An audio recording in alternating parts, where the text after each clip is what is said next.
अनुराग अपने हाथ से अपनी तरफ इशारा करते हुए कहता है, मैं खास हूँ? पर क्यों?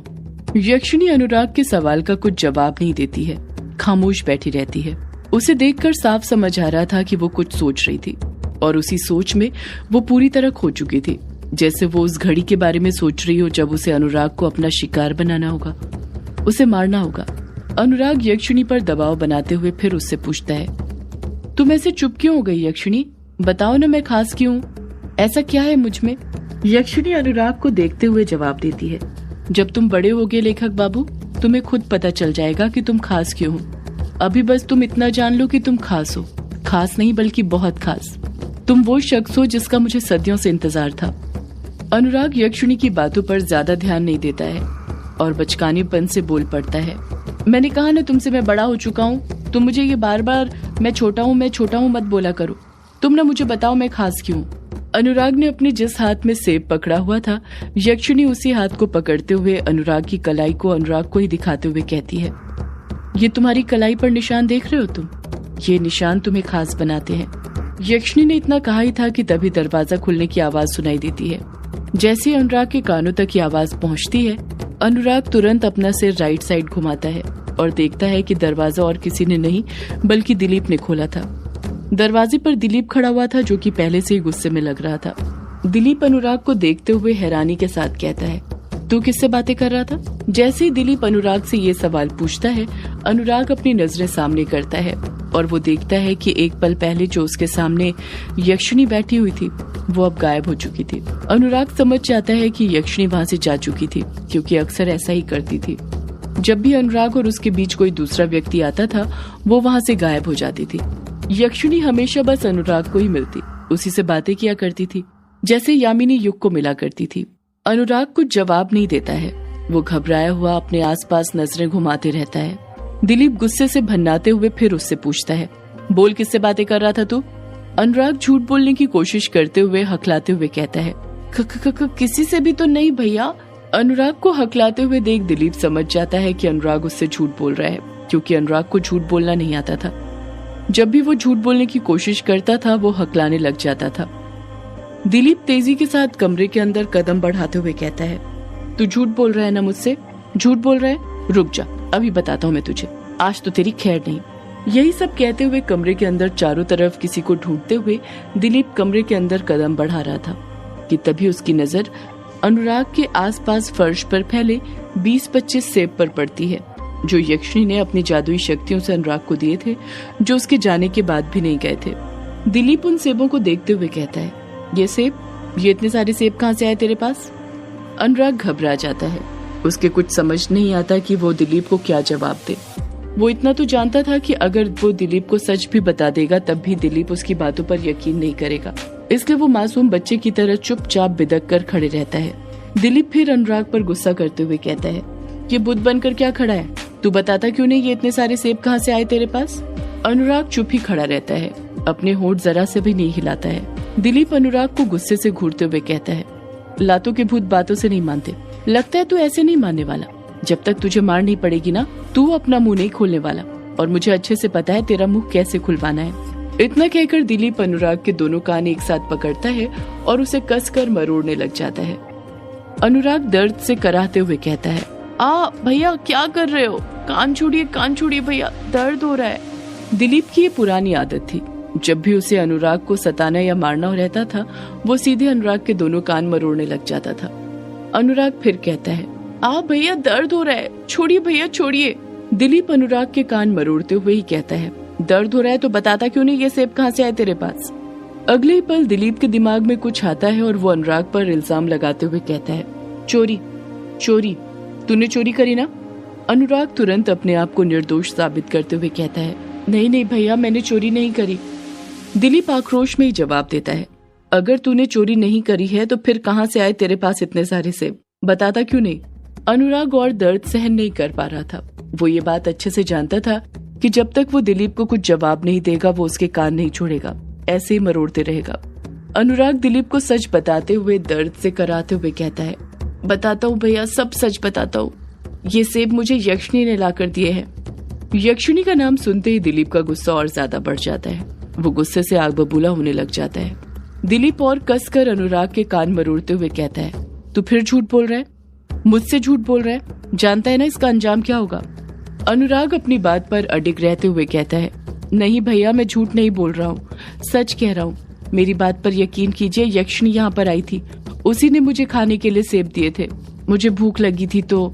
दिलीप आग बबूला होते हुए कहता है, अगर यक्षिणी यहाँ पर आई थी तो कहाँ गई, वो मुझे कहीं दिखाई क्यों नहीं दे रही। अनुराग बड़ी ही मासूमियत के साथ कहता है, वो चली गई भैया, आपको देखकर वो चली गई। दिलीप अनुराग को घूरते हुए कहता है, क्या कहा, मुझे देखकर चली गई, मैं कोई राक्षस हूँ जो वो मुझे देखकर चली गई। अनुराग चुप खड़ा रहता है। दिलीप अपने अंदर की सारी भड़ास अनुराग पर निकालते हुए कहता है, तुझे फिर पागलपन के दौरे पड़ने लग गए ना पागल। साले, एक तो तू चोरी करता है, ऊपर से झूठ बोलता है। पिताजी ने तुझे सजा दी थी ना, कहा था आज तू कुछ नहीं खाएगा, फिर तूने सेब कैसे खाए, तेरी हिम्मत कैसे हुई पिताजी की बात नहीं मानने की। आज तो मैं तुझे नहीं छोड़ने वाला। इतना कहकर दिलीप अनुराग के गालों पर तमाचे मारने लग जाता है। अनुराग दर्द से कराहते हुए ब्रिजेश्वर को आवाज लगाते हुए कहता है, बचाइए बचाइए पिताजी, बचाइए भैया, मुझे मार रहे हैं। दिलीप अनुराग को तमाचे मारते हुए ही कहता है, आज तुझे मेरे हाथ से कोई नहीं बचाने वाला पागल, बुला ले जिसे बुलाना है, मैं तुझे नहीं छोड़ने वाला आज। दिलीप अनुराग को मार रहा था और अनुराग चीखे जा रहा था, चिल्लाए जा रहा था। उन दोनों के बीच इतना झगड़ा बढ़ जाता है कि नीचे से ब्रिजेश्वर और वैजयंती भी ऊपर पहुंच जाते हैं। जब ब्रिजेश्वर दिलीप को अनुराग को मारते हुए देखता है तो वो भी गुस्से से लाल पीला हो जाता है। वो तुरंत दिलीप पर चिल्लाते हुए कहता है, ये क्या कर रहा है दिलीप, तू छोड़ अनुराग को। दिलीप अनुराग को मारना तो बंद कर देता है पर उसका कान नहीं छोड़ता है। ब्रिजेश्वर अनुराग को घूरते हुए कहता है, दिलीप मैं कहता हूँ छोड़ अनुराग को। जब दिलीप ब्रिजेश्वर का गुस्से से लाल चेहरा देखता है तो तुरंत अनुराग के कान छोड़ देता है। वैजयंती हड़बड़ाहट के साथ अनुराग के पास जाती है और उसे अपने सीने से सटा लेती है, उसे प्यार से दुलारने लग जाती है। ब्रिजेश्वर दिलीप पर गुस्सा करते हुए कहता है, ये सब क्या है दिलीप, अपने छोटे भाई को क्यों मार रहा था तू, तेरी हिम्मत कैसे हुई अपने भाई को मारने की। दिलीप डरते हुए कहता है, इसने चोरी करी पिताजी, चोरी। ब्रिजेश्वर हैरानी के साथ कहता है, चोरी, किस चीज की चोरी। दिलीप तुरंत नीचे से सेब उठाकर ब्रिजेश्वर को दिखाते हुए कहता है, ये सेब की पिताजी, चोरी करी तो करी, इसने नियम भी तोड़ा, आपने इसे सजा दी थी ना कि ये शाम तक कुछ नहीं खाएगा, देखिए इसने सेब खा लिए, वो भी आपसे पूछे बिना। ब्रिजेश्वर अनुराग का पक्ष लेते हुए कहता है, एक सेब खा लिया तो क्या हो गया, कोई पहाड़ तो नहीं टूट गया ना, इतनी सी बात के लिए अपने छोटे भाई को इस तरह कोई मारता है क्या। जब ब्रिजेश्वर दिलीप पर चिल्लाता है तो दिलीप का रोने जैसा मुंह हो जाता है। दिलीप नाराजगी के साथ कहता है, पिताजी आप हमेशा इसी का पक्ष लेते हैं, इसे कुछ कहते ही नहीं है, एक तो इसने नियम तोड़ा, सजा का पालन नहीं किया, मैंने इसे उसका दंड दिया तो आप उल्टा मुझे ही डांट रहे हैं। ब्रिजेश्वर कहता है, हाँ क्योंकि इसने कोई नियम नहीं तोड़ा है, मैंने इसे शाम तक कुछ भी खाने के लिए मना किया था और अब रात हो चुकी है तो सजा भी खत्म हो चुकी है, समझा तू। दिलीप पलटकर कुछ नहीं कहता है। ब्रिजेश्वर के सामने अभी भी उसका मुंह नहीं खुल रहा था, उसकी आंखें नम हो जाती हैं और उन नम आंखों से आंसू निकलने लग जाते हैं। ब्रिजेश्वर दिलीप को अच्छे से समझाते हुए कहता है, अब बड़ा हो गया है तू, आज ही तेरी माँ और मैं तेरे लिए लड़की देखकर आए हैं, वो हमें पसंद आ गई है, अगले महीने शादी है तेरी। दिलीप मुंह बनाते हुए कहता है, मुझे अभी शादी नहीं करनी है पिताजी। ब्रिजेश्वर गुस्से के साथ कहता है, शादी नहीं करनी है तो क्या करना है, यूं ही जिंदगी भर अपने छोटे भाई से लड़ते रहना है, उसे यूं बेरहमी से मारते रहना है। दिलीप खामोश रहता है, पलटकर कुछ जवाब नहीं देता है, उल्टा शर्म से अपना सिर नीचे झुका लेता है। ब्रिजेश्वर आगे कहता है, लड़की अच्छी है, सर्वगुण संपन्न है, वो तो तेरी किस्मत अच्छी है इसलिए इतनी अच्छी लड़की मिल रही है, वरना वो भी नहीं मिलती।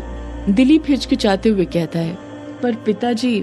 दिलीप अपनी बात पूरी करता उससे पहले ही ब्रिजेश्वर उसे बीच में टोकते हुए कहता है, परवर क्या, मैं तुझसे कुछ पूछ नहीं रहा, बता रहा हूँ, समझा। अगले महीने जानकी के साथ शादी है तेरी, तो ये अपने छोटे भाई पर रौब जमाना छोड़ और कोई काम धंधा कर ले अच्छा सा, मैं उम्र भर नहीं पालने वाला हूँ तुझे। दिलीप चुप ही खड़ा रहता है, वो शांति के साथ ब्रिजेश्वर की बातें सुनते रहता है, पर उसके चेहरे के एक्सप्रेशन देखकर साफ समझ आ रहा था कि वो इस रिश्ते के खिलाफ था। रिश्ते की क्या, उसे तो शादी ही नहीं करनी थी। वैजयंती भी ब्रिजेश्वर की बात से सहमत होते हुए कहती है, हाँ दीपू बेटा, जानकी अच्छी लड़की है, मैं खुद तेरे पिताजी के साथ उसे देखने गई थी, तुम दोनों की जोड़ी अच्छी लगेगी। अनुराग फिर अपने बचकानेपन के साथ बोल पड़ता है, दिलीप भैया की शादी हो रही है, मतलब वो घोड़े पर बैठेंगे, मुझे भी घोड़े पर बैठना है। अनुराग के ये बोलते ही दिलीप उसे घूरने लग जाता है। वैजयंती प्यार से अनुराग के गाल सहलाते हुए कहती है, अभी नहीं अनुराग बेटा, अभी तुम छोटे हो, बड़े हो जाओ फिर मैं खुद तुम्हें घोड़े पर बैठाऊंगी। दिलीप खामोशी के साथ ब्रजेश्वर और वैजयंती की बातें सुनता रहता है। उसके पास उन दोनों की बातें मानने के अलावा और कोई चारा भी नहीं था। दिलीप कुछ देर तक उन दोनों की बातें सुनते रहता है।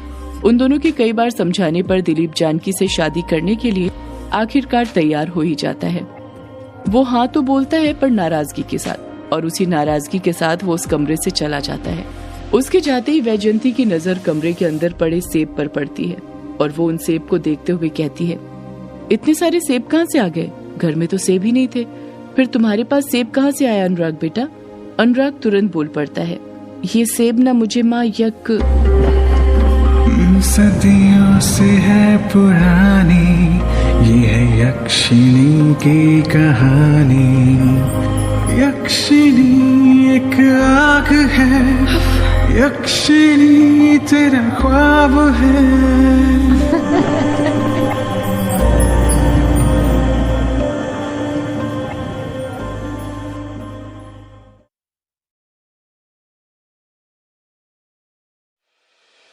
हम खीरे लेने आए थे,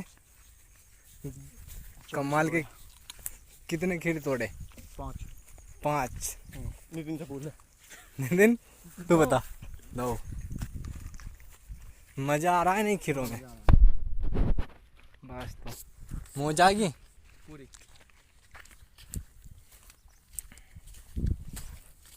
खीरे बिल्कुल एक नंबर के हैं। चोरी के तो हैं पर है चोरी के। आप भी आओ काट का कवाल की सड़क पे खीरे खा के जाओ। कस्टमरों को कुछ मैसेज देना चाहोगे चोरी के बारे में? नहीं देना। चोरी करो ध्यान से, गांड इतनी चोरी हो जाती है फट के।